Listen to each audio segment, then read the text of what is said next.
I used to think wives were found in movie scenes, perfect lighting, charming coincidences, a shared taxi in the rain. But real life has this funny way of refusing to follow a script, and I realized something crucial. Where I went shaped who I met, and who I met reflected who I was becoming. So I started looking at places not just as locations on a map, but as mirrors for my values. In the end, my search for the best place to find a wife turned into a journey through 10 places that mattered less and less for their geography, and more for what they pulled out of me, descending from the least important to the most essential. Step 10, the least important, was the classic bar and lounge scene. I went because that's what everyone said you're supposed to do. Dim lighting, loud music, a drink sweating in my hand, and the vague hope that maybe, between the bass drops and small talk, I'd lock eyes with someone who felt like destiny. Instead, I mostly found surface-level versions of each other, me included. It wasn't that no good person could be there, it was that who I was in that space, shouting over noise, playing it cool, scanning the room like a shopper. Wasn't the version of me that was ready to build a life. The bar taught me this. It's not that love can't be found there, it's that I didn't like who I became when I went looking for it that way. Step 9 took me online, into the shimmering maze of dating apps. Suddenly, the best place to find a wife fit in the palm of my hand, framed by filters and prompts and thumb swipes. I matched with educators, entrepreneurs, artists, and people whose profiles were curated like museum exhibits. The apps were efficient, no doubt, but efficiency isn't intimacy. I learned to look past catchy bios and staged photos to the rhythm of conversation. Did she ask questions back? Did our silences feel heavy or calm? Apps gave me options, but options aren't the same as connection. They were a tool, not a home, useful, but not the whole story. Step 8 was weddings, other people's happily ever afters. I'd show up in my pressed shirt and polished shoes, feeling that strange mix of joy and jealousy as I watched vows being exchanged. Here, I met bridesmaids and guests and distant cousins I'd never see again. There's a romantic myth that weddings are prime territory to meet your person, but what I noticed instead was this. The best encounters weren't in the bouquet toss or the slow dances. They were in honest conversations at the edge of the party, where someone would admit, over cake and candlelight, "I'm still figuring all this out too." Weddings reminded me not to chase a wife as if she were an accessory to a fantasy day, but as a whole person standing next to her own unfolding story. Step 7 appeared in conferences, professional events, and networking spaces. I started going to talks and workshops, not just to collect business cards, but to see who else cared enough to grow. Here, I met women with ambition, focus, and a sense of direction. We bonded over ideas instead of playlists or drink specials. It was in the coffee lines and Q&A sessions that I realized attraction built on shared curiosity lasts longer than attraction built on shared distraction. These places weren't inherently romantic, but they were fertile ground for respect, and respect is the quiet root of lasting love. Step 6 arrived in the form of shared hobbies and classes. I signed up for things that scared me just enough. A cooking class where I almost set spaghetti on fire.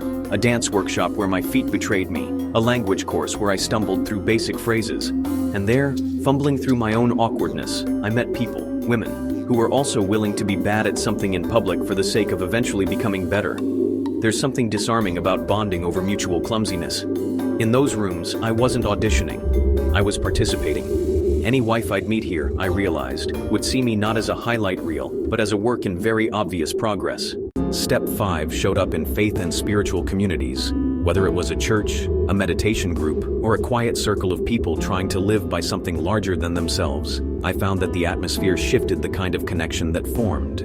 Here, conversations drifted toward purpose, service, forgiveness, and the weight of promises.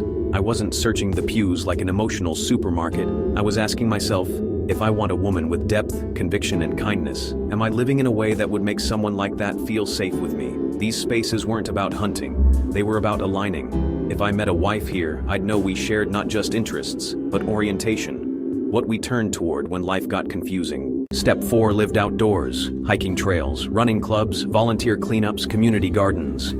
I discovered that the kind of woman who woke up early on a Saturday to pick up trash with strangers or to hike a trail just to see the sunrise carried a specific energy, a blend of grit and gratitude. Out there, without Wi-Fi and mirrors, I paid attention to the small things. Did she complain when plans changed? Did she share snacks? Did she help others without performing it for the camera? And just as importantly, who was I in those moments? The trail taught me that the best place to find a wife wasn't just where extraordinary women gathered, but where I became the sort of man who could walk beside them without pretending to be more or less than I was. Step 3 was unexpected. Bookstores, libraries, and quiet corners of curiosity. I started spending more time among shelves instead of screens. And I noticed her, the kind of woman who lingered in the philosophy section, or laughed to herself over a memoir, or sat on the floor cross-legged, completely absorbed. I didn't walk up with cheesy lines. I started with simple, genuine questions. Is that one worth reading? Have you tried anything else by that author? These places taught me something profound. If I wanted a wife with an inner world, I needed to respect her solitude as much as her company. A person who loves to read is often someone who can be alone, and someone who chooses you not from loneliness, but from preference. Step 2 pulled me closer to the heart of things. Places of service, soup kitchens, youth mentoring programs, animal shelters, community outreach events.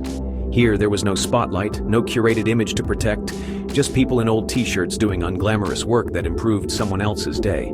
I met women whose eyes lit up more for impact than for compliments, who knew how to give without keeping score. Standing beside them, I asked myself, do I show up like this when no one is watching? Service is a strange kind of X-ray. It reveals character under pressure and fatigue. Any woman I met in these spaces I knew would understand that love is sometimes washing dishes, holding tongues, showing up early, and staying late. And if I wanted a wife like that, I had to earn my place in those rooms, not just arrive and expect magic. And then came step 1, the most important place of all, the one that surprised me because it wasn't a location on any map, my own life. I realized, slowly and somewhat embarrassingly, that the best place to find a wife was inside the life I was already building, or neglecting to build. Not a stadium, not a city, not a secret destination, but the reality of who I was when no one else was in the room. My habits were a place. My integrity was a place. My priorities, my friendships, my way of handling conflict. Each of these formed the environment any future wife would eventually walk into. So I started asking harder questions. Would I want my sister to marry someone like me right now? Would I want my future daughter to choose a man who handles stress the way I do? If the answer was no, then the best place to find a wife became very clear. I had to go to work on myself. I began cleaning up old messes, apologizing where I'd left words hanging, paying off debts I'd convinced myself could wait, setting boundaries with people and habits that drained me. I invested in my emotional literacy, learning to say, I'm scared, instead of hiding behind anger.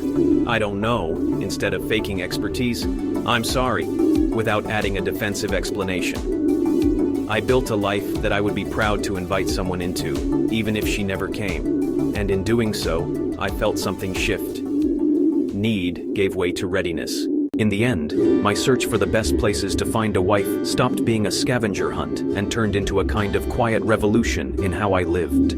Bars, apps, weddings, conferences, classes, spiritual spaces, trails, libraries, service projects, they all mattered, but only to the extent that they pulled out a truer version of me. The real magic wasn't that one special place where she might appear.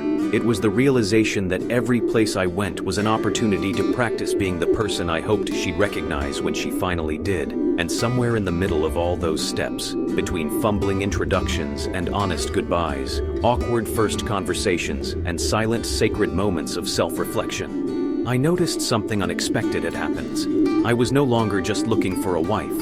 I was becoming the kind of partner I'd always hoped to find. That, more than any GPS pin or clever strategy, was the real discovery. When I chose to live with intention, courage, and kindness, my life itself became the best place for love to walk in and feel at home. If you enjoyed this video, please subscribe to the Digital Mentor 727 via YouTube.